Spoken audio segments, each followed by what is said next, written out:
Bonjour Alix, bonjour Marco, bonjour à toutes et à tous et bienvenue à cette revue de presse qui sera consacrée d'une part à l'actualité politique en Côte d'Ivoire et d'autre part à l'actualité people car nous sommes vendredi. Le sursaut qui ouvre le bal lance en une, Guillaume Soro veut démissionner et ce quotidien croit savoir ce qu'il prépare.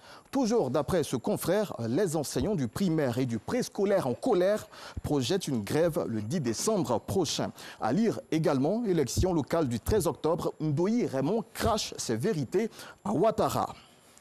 Décès de Aboudraman Sangaré, parti présenter ses condoléances à Nguessan humilié, titre pour sa part le Jour Plus, qui ajoute que son porte-parole a été recadré en ces termes. Le seul président du FPI, c'est Laurent Gbagbo.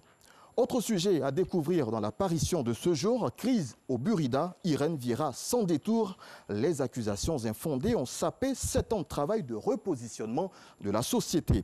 Le Jour Plus qui revient par ailleurs sur un fait divers survenu dans un hôtel dans la ville de Bouaké explique qu'une prostituée a volé la somme de 7 millions de francs CFA à un retraité, un somnifère comme arme du crime, ajoute ce journal.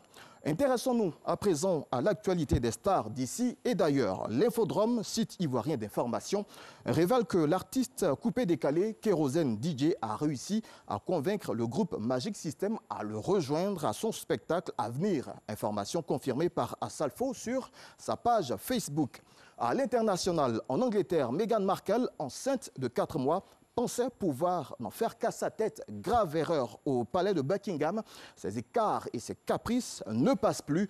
Pour le prince Harry, c'est un crève-cœur tiraillé entre sa famille et son épouse. Il n'en peut plus.